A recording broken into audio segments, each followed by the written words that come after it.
Was Clement J64's Let's Play Meltdown justified? No.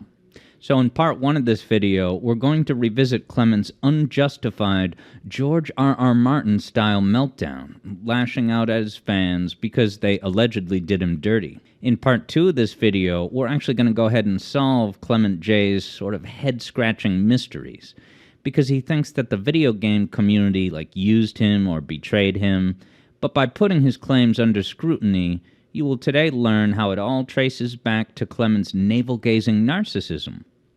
And finally, in part 3 of this video, I will be delivering Clement J his sentencing, which will specify what Clement needs to do in order to atone for this situation.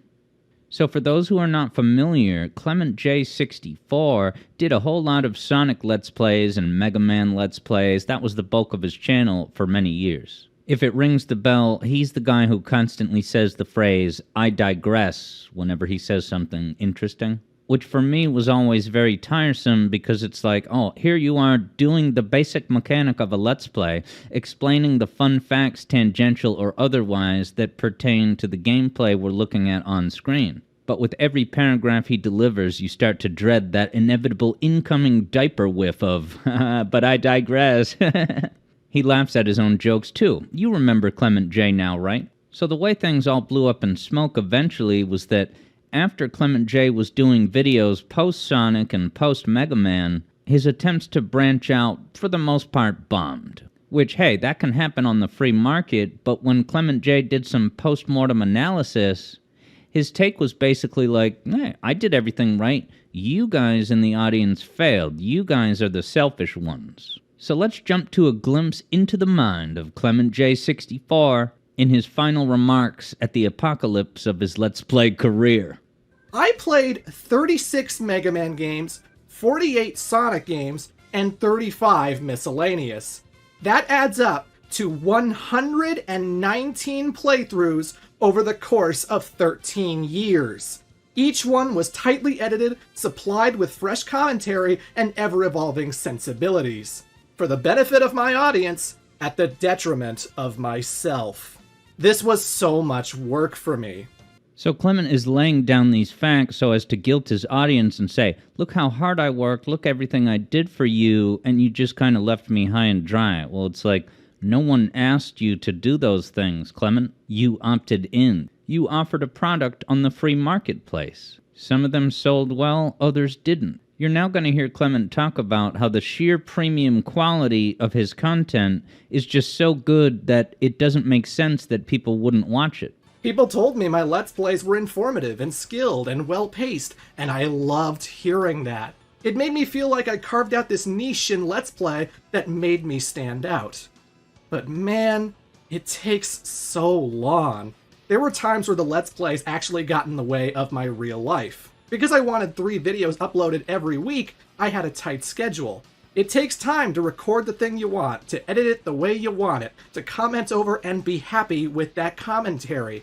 And with my shitty internet, even uploading it to YouTube could take an hour or 2, which made me do things earlier than I wanted to just to reach my deadlines. Okay, so Clement is a walking cliche but doesn't realize it, and since he has not learned from history, he's bound to repeat it. So let's look at a similar case study so that Clement and everyone else in the audience understands what a walking cliche this situation is by revisiting the situation surrounding the movie called Bros. You know, that Billy Eichner vehicle that was supposed to be a big important moment for depictions of gay romance in mainstream films? Well, when the Bros movie hit the box office, it wasn't doing well, it was off to a bad start. So showrunner Billy Eichner took to the global square to say this: everyone who isn't a homophobic weirdo should go see Bros tonight. You will have a blast. And it is special and uniquely powerful to see this particular story on a big screen, especially for queer folks who don't get this opportunity often. I love this movie so much. Go Bros. Now, as the box office returns continued getting more and more disappointing, Billy Eichner continued speaking his heart to try to persuade people to go pay full-price ticket to see his film. He said the following: last night I snuck in and sat in the back of a sold-out theater playing Bros in LA. The audience howled with laughter from start to finish, burst into applause at the end, and some were wiping away tears as they walked out. It was truly magical. Really, I am very proud of this movie. So even if the critics totally praised the Bros movie across the board, well, even Arrested Development, the TV show, it doesn't matter if you have one of the most groundbreaking shows that's deep with artistry and emotion and relevance with something. It doesn't matter how good of a quality it is. That's its own metric, but there's also finding an audience. It's very basic. The business of supply and demand. That's a different thing, right? Often something that is high-quality artistry will, on the merits of its art, find a good audience. But that doesn't mean that just because you get a 90% critic rating, or even a 90% audience rating, that there will be sufficient demand and wide enough of a demographic of people who are willing to take the plunge to pay that full-price ticket. Okay, so on Clement's side, the straw that broke the camel's back to cause Clement J to finally quit the Let's Play genre was his infamous Let's Play of Steambot Chronicles, which is an obscure mech RPG game on the PS2, I think. Take a listen now to Clement J berating his audience because they didn't show up to watch an exhaustive, long, obscure Let's Play in a series of videos that there's no actual demand for. This is a game I've been saying I wanted to get to even during the Sonic retrospective. And yet, nobody even gave it a chance. Easily the worst performing Let's Play I have ever done. I don't want to lie to you guys. I want to be as honest and as real as I can with you. I couldn't believe it. How could I have 132,000 subscribers and not even 5% of that audience wants to watch my content? What the hell happened here? You can't tell me the game's boring. You didn't watch it. It's an obscure Atlas game from 2006. I'm willing to bet my right testicle you didn't even know this existed until it showed up in your feed. So then I start getting angry. Because if you can't handle me at my Steambot, you certainly don't deserve me at my Sonic Project 2022. Why should I touch Sonic or Mega Man ever again? I bust my ass to show off something special and they won't even acknowledge it. So here's a quick calibration for Clement J to give him a whole lot of peace of mind and unclench the fist that he's been clenching for the past 3 years. When your audience showed up to watch your Sonic Let's Plays, that was the beginning and end of the deal. That was a particular set of transactions. I'm going to watch his Sonic 2 Let's Play. I'm going to watch his Sonic 06 Let's Play. Each of those were self-contained transactions that have no bearing on anything else. So here Clement J is, unfortunately to an ironic extent, citing the fact that Steambot Chronicles is an obscure game that no one's ever heard of. In Clement's mind, that's a selling point. He's saying, I know you've never heard of this game, so you definitely should watch this LP. And it's like, Clement, you totally misunderstand the entire genre of Let's Play. Do you understand your audience at all? Have you ever talked to your audience to get a sense of what they're looking for and might want to see down the pipeline? Because reality check, most people who ever watched Let's Plays in their heyday or even now, they are only going to be seeking out games, or at least a game from a series that they are already well acquainted with and have a passion for. People do not generally seek out Let's Plays to experience new games and learn about new games, because if anything, their time on this planet is short. They're just going to play the games themselves. So Clement, when you made all of those exhaustive Sonic and Mega Man Let's Plays, those were self-contained transactions, but with another perk of reach.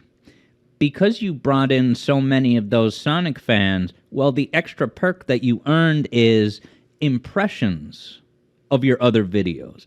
You have eyeballs on your channel, so what you earned through all your Sonic and Mega Man was the opportunity to market something else to your fans. But you did not earn guaranteed viewership to no matter where you were going to go and other obscure games off topic. All you earned was the earned opportunity for other stuff to show up in their sub box. Once your viewers look at that new video, the transaction is done. Now it is completely based on supply and demand, whether your audience will click on this or that off-topic Let's Play. Clement thinks the world owes him something because during his Sonic Let's Plays, he brought in the off-topic remark that, oh, I'm definitely wanting to eventually do a Let's Play of Steambot Chronicles. Clement J is locked in his own internal mind of a teenage diary here. And Clement J here is going to further pour on the scorn by citing all the horrible gauntlets of hard work and crunch schedule that Clement, in fact, opted into. It was a fully consensual affair. Let's take a listen. But man, it takes so long. There were times where the Let's Plays actually got in the way of my real life. Because I wanted 3 videos uploaded every week, I had a tight schedule. It takes time to record the thing you want, to edit it the way you want it, to comment over and be happy with that commentary. And with my shitty internet, even uploading it to YouTube could take an hour or 2, which made me do things earlier than I wanted to just to reach my deadlines.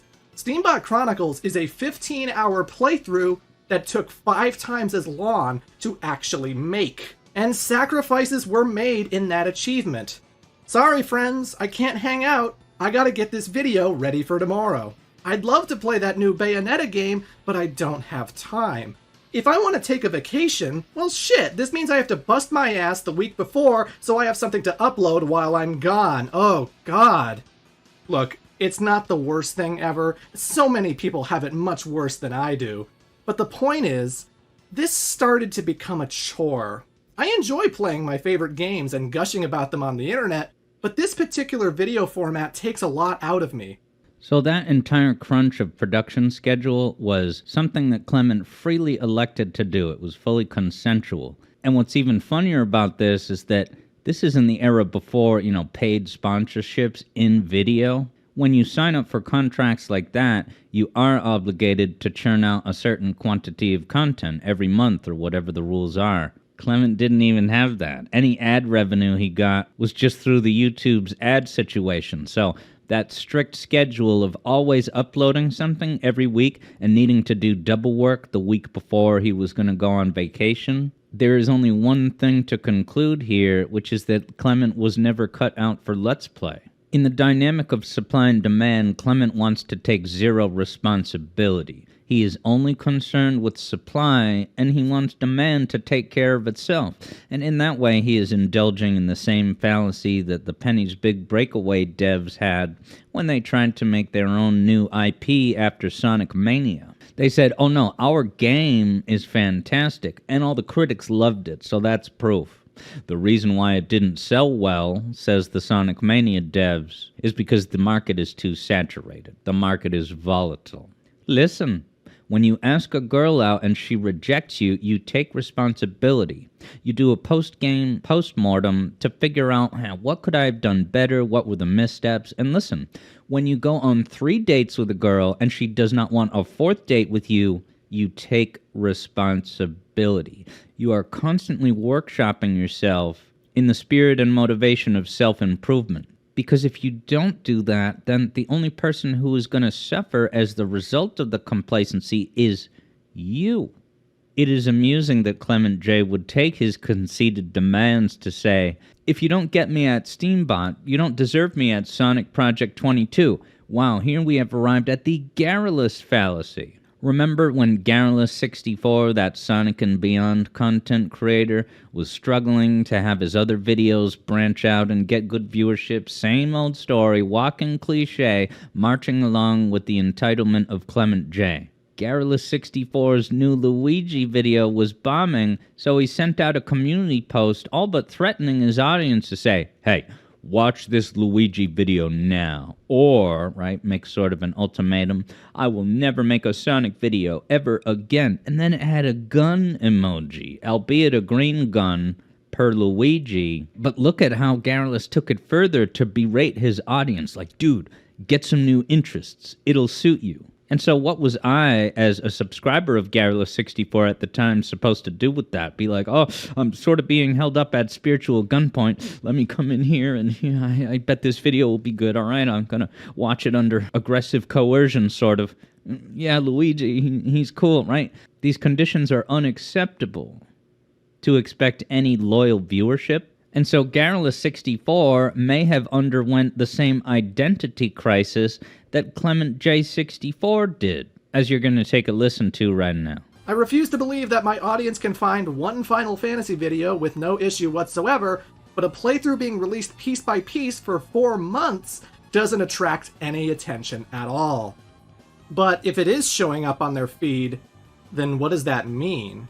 This is where I entered the depression stage and started to feel worthless. What does it mean about my identity as a person that the audience that chose to subscribe to me won't even humor the idea of clicking on these videos? They can't all be dead accounts, and the people who remained, why didn't they watch? The answer's obvious, isn't it? They're not here for me. They never were. They don't think I'm funny. They don't care about my personality. They were just using me to watch Sonic and Mega Man and couldn't care less about what I have to say.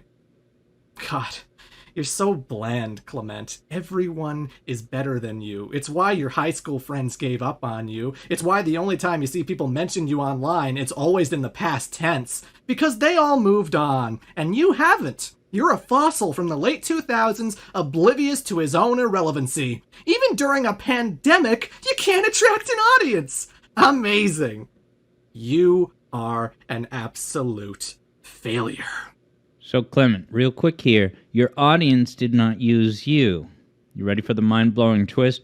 You used your audience. You marketed all this Sonic stuff, successfully brought in an audience that had demand for Sonic observations, and it's like I said before, you offered a product and it sold, you earned those individual purchases with the passive benefit of now you get some more free impressions for your other projects.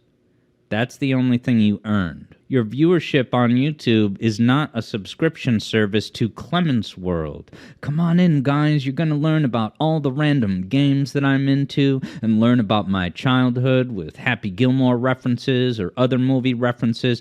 Come on into my ultimate childhood-fueled diary. That's indulgent. People have real-life friends for that sort of all-encompassing thing. Sitting there and talking about games is the sort of thing that you have to be Penguin Zero to have any expectation of even a shred of that sort of follow-you-anywhere loyalty. In the meantime, what are you going to get from ClementJ64 that you're not going to get from Penguin Zero Moist Charlie Towelette? Well, you're going to hear videos open and say, "It is I, the great Clement." Like, that's, okay, you think you're great. That's your opening snobbery impression. Okay. And then we have the inevitable intermittent every 60 seconds I digress diaper whiff that is always waiting around the corner of every paragraph. You got Happy Gilmore quotes because he likes it, and he's making himself laugh. I would ask this to everyone in the audience. Do you have any people in your life that have that sort of character trait like ClementJ64 has, where he is doing a solo monologue, says something with a thought, and then starts bursting out in laughter, right? He is entertaining himself, laughing at his own humorous observations in a self-closed, self-contained loop. And look, I know the late 2000s, early 2010s Let's Play thing was its own scene, so when it's a part of your normal everyday vocabulary to describe this level in this Let's Play episode as like, oh yeah, this level has a lot of extra lives. Instead, it's, oh yeah, in this level, you can find a whole lot of free men. Climb up this mountain here and look behind the bushes and you'll find a free man. And God forbid, if there is something that Clement J dislikes, he will be eager to tell you that it sucks jack. I'm not going to pronounce that properly. You know what he said. So look, if ClementJ64's communication palette and sensibilities is crude or unrefined, we should give him some benefit of the doubt, because I believe he lives up in a fairly isolated area of Canadian mountains. So if he's not getting coping skills from his parents, what is he going to do? Suit up in all of his ski pants and jacket just to walk to the general store to get inspirational life nuggets from the clerk at the register? When you think about the conditions that gave rise to Clement's potty mouth and self-serving entitlement, recall that he spent part of his preteen years in a bar at night because his mom was a bartender and her bar ran WWF wrestling pay-per-views. So she would bring Clement along to tag along and get in on the fun at the bar to watch wrestling. So look, if a bar in the Siberian Canadian mountains didn't actually result in a well-rounded adult Clement, leading to warped expectations about what degree of fan support he's entitled to. We can give him benefit of the doubt, but it's time for part 3 of this video to talk about the road forward, where I will now be delivering Clement J his sentencing, which will specify what Clement J 64 needs to do in order to atone for this situation. Clement J, I sentence you to reviewing the situation regarding the movie Bros. What you'll need to do is render your personal judgment, Clement J, as to whether Billy Eichner was right or wrong to attribute the blame to the viewing audience that didn't show up for the product he offered on the marketplace. Once you weigh in on Billy Eichner, and you can weigh in on George R.R. Martin for bonus points, then what you have to do is reassess your Let's Play Meltdown with those same criteria. Because if you don't, then people in the comments below are encouraged to render their judgment about the Bros movie situation in context with the Let's Play Implosion Meltdown scenario. You know who will be reviewing the comments section of this video here today? Me, the great Alex Yard, here at 91.6 WAYZ, the Alex Yard Zone, terrestrial internet radio. Deep in the heart of Boston, a mere stone's throw from the Siberian Canadian mountains. And look, guys, I, Alex Yard, I have nostalgic memories of listening to Clement's Sonic Heroes Let's Play. Back in the nostalgic 2010s, at which time I was first truly discovering and playing Sonic Heroes. But the one essential ingredient there in my nostalgia for Clement J's Let's Play is that it was a Sonic game that I had a highly supercharged interest in. Now, would I personally watch a Sonic game Let's Play if I had not played the game? Yes, as it's a way of expanding my Sonic knowledge, especially with games that I don't really feel like playing because the gameplay is not really my cup of tea, but it is very useful and interesting to just get a second-hand glimpse at what the game is like and whatever fun facts and lore get introduced to it. See how that doesn't apply at all to the Steambot Chronicles? Right? If anything, I cannot be bothered to play Steambot Chronicles at all. So why do you think I have the interest or even time to sit there passively watching you play it?